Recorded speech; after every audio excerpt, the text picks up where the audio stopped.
Cancer, gastric বা pneumonia বা আপনার গলার ইনফেকশন এগুলার মতো অতি সাধারণ রোগ না। অল্প অল্প জ্বর, দীর্ঘদিন জ্বরটা ভালো হচ্ছে না কিছুতেই, হঠাৎ করে কোনো কারণ ছাড়াই আপনার ওজন কমে যাচ্ছে।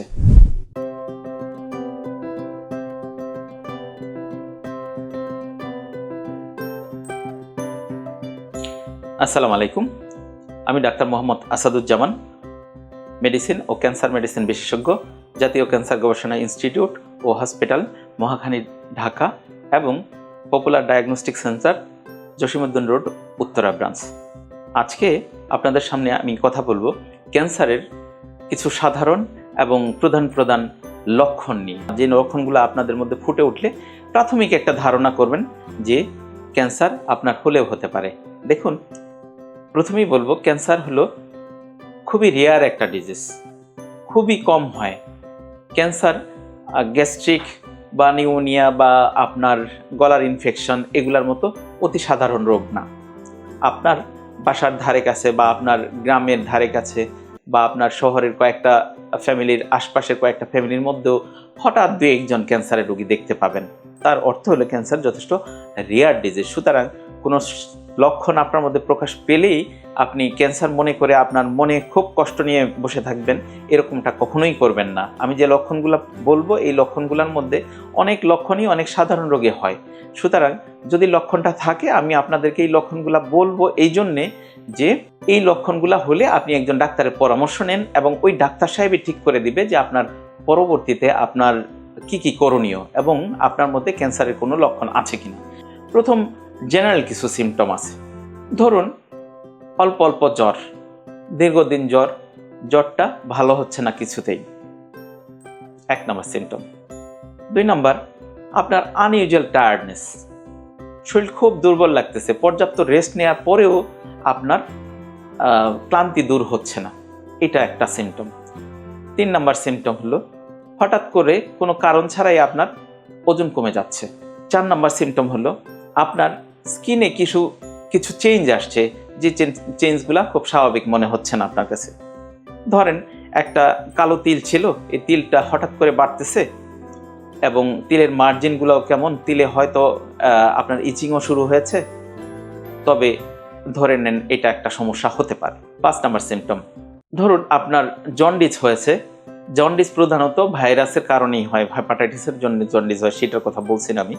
জন্ডিসটা হচ্ছে অনেক বেশি জন্ডিসটা কোনোভাবে সারতেছে না, অনেক দিন হলো জন্ডিসটা থেকে যাচ্ছে, তবে আপনি একটু বিশেষজ্ঞ ডাক্তারের পরামর্শ নিন। আনইউজুয়াল প্যালোরনেস, আপনার মুখ ফ্যাকাশে হয়ে যাচ্ছে, অনেক বেশি ফ্যাকাশে, মানে অর্থাৎ রক্ত স্বল্পতা আছে। সেই রক্ত স্বল্পতা হলেই যে ক্যান্সার হবে তা কিন্তু না, কিন্তু একটা সিমটম, একটা লক্ষণ হলো ক্যান্সারের। সুতরাং আপনি ডাক্তারের পরামর্শ নিন। আরও কিছু লোকালাইজ কিছু সিমটম আছে, সেগুলো আমি বলবো। ধরেন আপনার গায়ে কোথাও চাকা হচ্ছে, সেই চাকাটা যথেষ্ট শক্ত মনে হয়। মহিলাদের ব্রেস্টে কিছু চাকা আছে, যে চাকাটা একটু শক্ত মনে হচ্ছে, স্বাভাবিকের থেকে একটু শক্ত মনে হচ্ছে, একটু ফিক্স হয়ে যাচ্ছে মনে হয়, এই টাইপের। অনেক দিন যাবত আপনার মুখে রুচি নাই, কিছু খেলেই আপনার পেটটা ভরে যাচ্ছে মনে হয়, বা খেতে গেলে খাবার দাবার খাদ্যনালীতে আটকায় যাচ্ছে, খেতে পারছেন না ঠিক মতো। তারপর আপনার পায়ুপথে অথবা মহিলাদের মাসিকের পথে অ্যাবনর্মাল ব্লিডিং হচ্ছে, যে ব্লিডিংটা স্বাভাবিক না মনে হয়, যে রক্তক্ষরণটা স্বাভাবিক মনে হচ্ছে না আপনার কাছে, সেটা হতে পারে। দীর্ঘদিন যাবৎ কাশি হচ্ছে, কাশিটা উন্নতি হচ্ছে না কোনোভাবে, অথবা কফের সাথে রক্ত যাচ্ছে এবং সেই রক্ত যাওয়াটা উন্নতি হচ্ছে না, বিভিন্ন ওষুধ খাচ্ছেন কিন্তু উন্নতি হচ্ছে না, এটা একটা সম্ভাবনা আছে। আমরা বলি, ডাক্তারি ভাষায় বলি বাউল ব্লাডার হ্যাবিট অল্টারেশন, অর্থাৎ আপনার পেশাব পায়খানার যে স্বাভাবিক যে ইচ্ছাটা, স্বাভাবিক যে প্রক্রিয়াটা, সেটা বাধাগ্রস্ত হবে। অর্থাৎ হয় আপনার প্রতিনিয়ত পাতলা পায়খানা হচ্ছে, অথবা পায়খানা কষা হচ্ছে, অথবা পেশাবের সাথে আপনার রক্ত যাচ্ছে, অথবা পেশাবটা ঠিকমতো হচ্ছে না, ঘন ঘন। এই জিনিসগুলো হইলে আপনারা ডাক্তারের একটু পরামর্শ নিন। তারপর ধরেন আপনার কোনো জয়েন্ট বা হাত বা পায়ের কোনো অংশ আনইউজুয়ালি ফুলে যাচ্ছে, কোনো একটা চাকা ডেভেলপ করতেছে, সেই ক্ষেত্রে পরামর্শ নিন। ওইটাও একটা ক্যান্সারের সিমটম। তো এই লক্ষণগুলো হলে আপনারা আপনাদের আশপাশে যে পাশ করা যে ডাক্তার আছে, এমবিবিএস ডাক্তার আছে, প্রাথমিক পর্যায়ে দূরে যাওয়া সম্ভব না হলে অন্তত তাদেরকে দেখান। ওনারাও যথেষ্ট ধারণা রাখেন এই ব্যাপারে।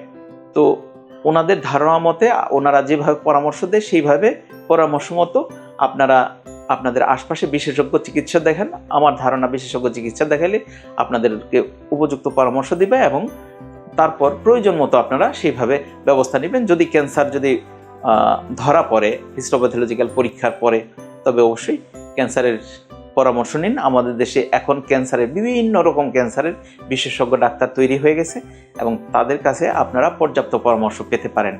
এবং ক্যান্সার নিয়ে আপনাদের এই মুহূর্তে এখন থেকে ভাবনার আমি তেমন কোনো কারণ দেখি না। ধন্যবাদ আপনাদের সবাই।